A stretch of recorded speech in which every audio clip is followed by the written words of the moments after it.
یہ بہت بڑا ایک سوال ہے. میں ایک اور چیز کہہ رہا تھا, یہ جو کانگو کا آپ دیکھیں کہ آج اس دفعہ کانگو اور پھر اس کے اندر کنشاسا وہ آ رہا ہے, اس کا 200 وہاں پر, تو 200 پھر بھی کافی کمپیئر ٹو لاہور تو کافی بہتر ہے, لیکن ویسے ہیزرڈس ہے. تو اس میں کنٹریز اپ اینڈ ڈاؤن ہو رہے ہیں. لیکن میں ایک چیز دیکھ رہا تھا, چائنا نہیں اس میں نظر آ رہا. چائنا بیجنگ ہے, بیجنگ چائنا مجھے نظر آیا تھا. میں آپ کو صدف 1 سے 10 تک نہیں ہے.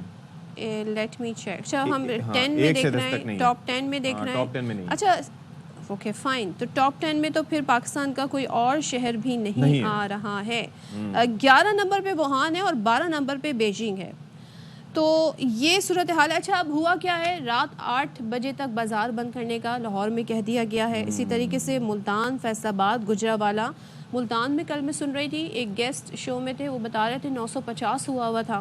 اسی طریقے سے کل کی بات بتا رہی ہوں, آؤٹ ڈور سرگرمیوں پر پابندیاں عائد کر دی گئی ہیں, چاہے وہ میڈیکل سٹورز ہوں, تندور ہوں, بیکریاں, پیٹرول پمپ, کریانہ سٹور, سب پر پابندی عائد اچھا میں ایک اور چیز بھی یہ کہہ رہا تھا کہ آپ یہ دیکھیے کہ چلیں بچوں کے بارے میں سوچا جا رہا ہے, باقی لوگوں کے بارے میں, لیکن جو کمپنیز ہیں ان کو بھی یہ دیکھنا چاہیے کہ اگر کوئی لوگ ورک فرام ہوم کر سکتے ہیں تو ان کو تھوڑا فیسیلیٹیٹ کریں, کیونکہ وہ 50% ہوا تھا نا, 50% لوگ گھروں سے کام کریں گے. وہ کووڈ کے دنوں میں ہوا تھا, اب دوبارہ ابھی دوبارہ سے دوبارہ ہو رہا ہے. Let's see.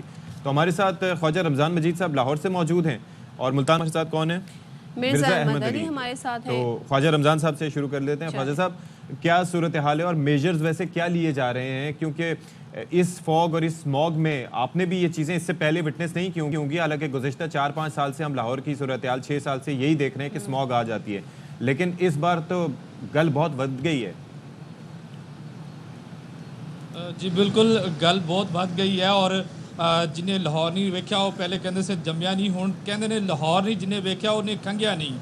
تو بات یہ ہے, صورتحال یہ ہے کہ اب کھانسی اور سانس لینے میں دشواری اور آنکھوں میں جلن اور آنکھوں کی خرابی جو ہے وہ عام ہو چکی ہے, اور اسموگ جو ہے وہ شہر میں خطرناک حد تک جو ہے وہ بڑھ چکی ہے. آج اگر ہم آپ کے پیچھے جو منظر دیکھ رہے ہیں, یقین مانے ہمیں کچھ دکھائی نہیں دے رہا ہے, بس جو بہت کلوز آپ کے گاڑیاں کچھ گزر رہی ہیں سوائے ہم وہ دیکھ سکتے ہیں, تو ہمیں اندازہ ہو رہا ہے درخت اور پیچھے کا منظر ہمیں بالکل دکھائی نہیں دے رہا.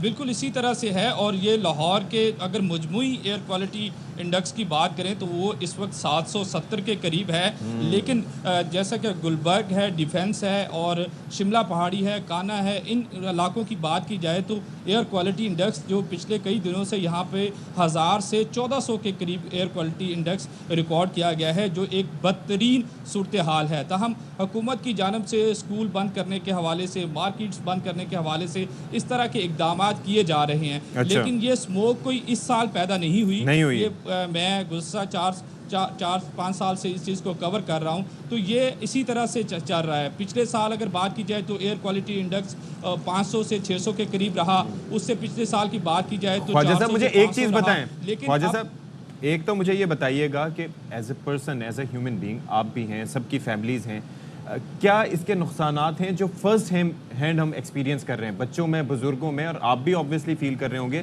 پلس گورنمنٹ سوچ کیا رہی ہے؟ مریم صاحبہ تو نہیں ہے ظاہر ہے کہ یہاں پر اس وقت پاکستان میں, لیکن ویسے پالیسی کیا ہے؟ I want to add just one thing. Maryam Sahiba تو خیر نہیں ہے, لیکن مریم اورنگزیب صاحبہ جو کہ وزیر ماحولیات ہیں وہ بھی نہیں ہے. وہ بھی نہیں ہے. سو اس وقت یہ بڑی افسوسناک بات ہے کہ جو جن کی منسٹری ہے, جن کے اندر یہ سارے اسموک کو کنٹرول کرنے کے حوالے سے اقدامات آتے ہیں, بدقسمتی سے وہ بھی ملک سے باہر ہیں, لیکن یہاں پر جو عام شہری ہے وہ بری طرح سے متاثر ہو رہا ہے. چھوٹے بچے جو ہیں, بزرگ جو ہیں, وہ بری طرح سے متاثر ہو رہے ہیں. جب آپ کی فضا جس میں آپ نے سانس لینا ہے وہ اس قدر آلودہ ہوگی, اس قدر زہریلی ہوگی, تو آپ یہ دیکھیں کہ جن جو مریضوں کو پھیپھڑوں کا مرض لاحق ہے, جو بچے یا جو دمے کے مریض ہیں, جو وہ مریض ہیں, اس سانس لینے میں جن کو دشواری ہوتی ہے, ان کو کس قدر اس زہر آلود ہوا میں وہ کس طرح سے جی رہے ہوں گے, ان کا جینا کتنا مشکل ہو چکا ہے. جبکہ عام آدمی, اب ہم لوگ اس طرح اس اسموگ اور فوگ میں کھڑے ہوئے ہیں, ہمیں سانس لینے میں دشواری ہو رہی ہے, ہمیں مسائل ہو رہے ہیں کہ اس طرح سے برداشت کرنا مشکل ہے, لیکن جو مریض ہیں ان کی کیا صورتحال ہوگی. تو اس پہ جو حکومت کا جو اقدامات ہیں وہ تو آپ نے خود ہی بتا دیے کہ وہ اس وقت جو متعلقہ منسٹری ہیں. خواجہ رمضان مجید ساتھ ہی ہمارے رہیے گا, اور ذرا سا ہم اپنے ناظرین کو بھی بتا دیں کہ فوگ کیا ہوتی ہے اور اسموگ کیا ہوتی ہے. فوگ بیسکلی ایک نیچرل فنومنا ہے اور یہ واٹر ڈراپلیٹس ہوتے ہیں, اور ظاہر سردی میں جب کہتے ہیں نا اس طرح کا ویدر اکثر و بیشتر ہوتا ہے, لیکن اسموگ جو ہے وہ مین میڈ ہے, یعنی کہ ہیومن ایکٹیویٹیز کی وجہ سے ہوتا ہے. اس کے اندر کثافت بھی ہے, اس کے اندر ڈرٹ بھی ہے, اس کے اندر بہت ساری چیزیں, ایون کہ آپ اپنی نیکڈ آئی سے بھی دیکھ سکتے ہیں اس کے اندر جو کثافت اور سانس لیتے ہوئے محسوس کر سکتے ہیں. اچھا, میں میپ جب دکھا رہا تھا یہاں پر تو اس کے اندر ہم نے دیکھا تھا کہ ڈارک پرپل میں صرف لاہور نہیں ہے بلکہ ملتان بھی ہے. تو مرزا احمد علی بھی ہمارے بھائی موجود ہیں اور ویسے تو کافی چیزوں کے حوالے سے اپڈیٹ کر رہے ہوتے ہیں, لیکن آج ملتان کی فضا بھی دیکھیے کہ وہ بھی کافی خطرناک حدوں کو بھی کراس کر چکی ہے. تو مرزا صاحب وہاں پر بتائیے گا کیا ہو رہا ہے, اور آپ کی نظر میں یا وہاں پر جب لوگوں سے بات آپ کی ہوتی ہے, ماحولیات کو جو انڈرسٹینڈ کرتے ہیں, ریزن کیا وہ بتاتے ہیں کہ کیا ممکنہ طور پر ہے جو چیز جو اب بہت زیادہ یہ اسموگ ہوتی جا رہی ہے یہاں پر؟ جی بالکل, شہر اور گرد و نواح آج بھی اسموگ کی لپیٹ میں ہیں. یہ ہے کہ جو فصلوں کی باقیات جلائی جاتی ہیں ان کی وجہ سے بھی اسموگ میں اضافہ ہوتا ہے. اور یہاں ملتان آپ کو بتا دوں کہ ملتان گرد گورما گورستان یعنی مٹی کی وجہ سے بھی بڑا مشہور ہے. یہاں جو ہے ہوا میں مٹی کی مقدار جو ہے کافی زیادہ ہے, اس وجہ سے بھی اس موسم میں جو ہے وہ اسموگ بہت زیادہ ہو جاتی ہے. آپ کو بتا دوں کہ یہاں پر جو ہے انسداد اسموگ مہم جو ہے وہ سختی سے اس کے اوپر عمل درآمد کروایا جا رہا ہے. سمارٹ لاک ڈاؤن کے تحت رات 8 بجے جو ہیں وہ بازار بند کروائے جا رہے ہیں. گزشتہ رات بھی 18 سے زائد دکانیں, بیکریاں اور ہوٹل جو ہیں ان کو بند کروایا گیا ہے, بلکہ سیل کیا گیا ہے, اور گرفتاریاں بھی عمل میں لائی گئی ہیں. اس کے علاوہ جو ہے ضلع انتظامیہ کی جانب سے خصوصی طور پر جو جرنل بس سٹینڈ ہیں یا ویگن سٹینڈ ہیں وہاں پہ کیمپ لگائے گئے ہیں جہاں لوگوں کو آگاہی دی جا رہی ہے اور ماسک جو ہے ان کو تقسیم کیے جا رہے ہیں. جبکہ محکمہ صحت کی جانب سے بھی ایڈوائزری جاری کی گئی ہے کہ گھروں سے بلا ضرورت جو ہے وہ باہر نہ نکلیں, خاص طور پہ جو بزرگ ہیں اور جو بچے ہیں وہ باہر نہ نکلیں, اور جو کام کاج کے سلسلے میں باہر نکلنے والے ہیں وہ پانی کا استعمال زیادہ کریں اور ماسک کا استعمال زیادہ کریں. جو ویڈا بس ہے یہاں شہریوں کی سہولت کے لیے چلائی گئی تھی. 70 سے زائد ویڈا بسوں کو اس وقت جو ہے آف روڈ کر دیا گیا ہے کیونکہ دھواں چھوڑنے والی گاڑیوں کے خلاف بھی کارروائی جاری ہے. 100 کمرشل گاڑیوں کو بند کیا گیا ہے, مقدمات کا انقراد بھی کیا گیا ہے. 30 بھٹے جو ہیں ان کو بالکل مسمار کر دیا گیا ہے, جبکہ گرفتاریاں عمل میں لائی گئی ہیں, اور 20 صنعتی یونٹس کو بھی سیل کر دیا گیا ہے. ضلع انتظامیہ کی جانب سے جو ہے ضلع بھر میں پانی کا چھڑکاؤ جو ہے وہ دن اور رات میں مسلسل جاری ہے, جبکہ فصلوں کی باقیات جلانے والوں کے خلاف جو ہے کاروائیاں جاری ہیں. 50 سے زائد مقدمات جو ہیں وہ بھی درج کیے گئے ہیں. آپ کو بتا دوں کہ شہر میں جو ہے اس وقت فضا جو ہے وہ بہت زیادہ متاثر ہے. جو باہر نکلنے والے ہیں ان کو آنکھوں کی تکلیف, گلے کی تکلیف, سانس لینے میں دشواری اور بخار جیسی تکالیف کا جو ہے وہ سامنا کرنا پڑ رہا ہے. ضلع انتظامیہ کی جانب سے بھی جو آگاہی مہم چلائی جا رہی ہے اس میں بس سٹینڈز پر جا کر جو ہے لوگوں کو آگاہ کیا جا رہا ہے کہ بلا ضرورت جو ہے وہ سفر سے گریز کریں تاکہ خود کو محفوظ رکھا جا سکے. ٹھیک ہے, ہمیں آگاہ کر رہے تھے ہمارے نمائندگان مرزا احمد علی اور خواجہ رمضان مجید. آپ دونوں کا بہت شکریہ, اور یہ ریکویسٹ ہم کریں گے اپنے نمائندوں سے کہ آپ لوگ پلیز ماسک کا استعمال کریں جتنا پاسبل ہے. ظاہر ہے آپ اپنی اس وقت ڈیوٹی پر ہیں لیکن اسٹل آپ یہ کر سکتے ہیں. اچھا جی, ہم بات کر رہے تھے اسموگ کے حوالے سے. ملتان ہے, فیصل آباد ہے, یہ تمام تر جو شہر ہے پنجاب کے متاثر ہیں. سب سے زیادہ لاہور نمبر 1 پہ ٹرینڈ کر رہا ہے کافی دن سے. دیکھنا یہ کہ جو سٹیپ لیے گئے ہیں, اب آئی گیس اس کو 1 ہفتہ تو ہو گیا ہے اس سٹیپس جو گائیڈ لائنز دی گئی ہیں, لیکن it will take a lot of time. تو اور یہ شارٹ ٹرم میجرز ہیں. ہم لوگ جب ہوتا ہے تبھی ہمیں خیال آتا ہے, اور آپ دیکھیں کہ 15,000 سے زائد ایسے مقامات تھے جہاں پر آگ جلائی گئی تھی. تو یہ ایجوکیٹ کرنا اور پھر فائن کرنا بہت ضروری ہے. میں اس لیے بھی یہ چیز کہہ رہا ہوں کہ پہلے ایک وقت ہوتا تھا جب ہم خوراک کے لحاظ سے, زراعت کے لحاظ سے خود کفیل ہوتے تھے, ہمیں چیزیں امپورٹ نہیں کرنی پڑتی تھیں. اب ہم چیزیں امپورٹ بھی کرتے ہیں اور پھر بھی ہماری فصلوں کی باقیات کی وجہ سے یہ اشر ہو رہا ہے, تو اس کو دیکھنا چاہیے. اچھا, بھارت سے ہم شکوہ کناں ہوتے ہیں کہ جی فوگ وہاں سے آتی ہے, اسموگ وہاں سے آتی ہے, دھواں وہاں سے آتا ہے. حالانکہ اس کی بھی سائنسی توجیحات ہیں کہ کتنا آ سکتا ہے کتنا نہیں آ سکتا. جے شنکر صاحب وہاں سے آ سکتے ہیں SCO میں شرکت کے لیے, لیکن اپنی ٹیم نہیں بھیج رہے. وہ یہاں پر پاکستان کھیلنے کے لیے چیمپئنز ٹرافی کے میچز. کیا یہ کھلا تضاد نہیں ہے صدف عبدالجبار؟ اچھا, اب یہ ساری صورتحال کے بعد ہم یہ دیکھ رہے ہیں کہ بھارت کی جانب سے جو آگاہ کیا گیا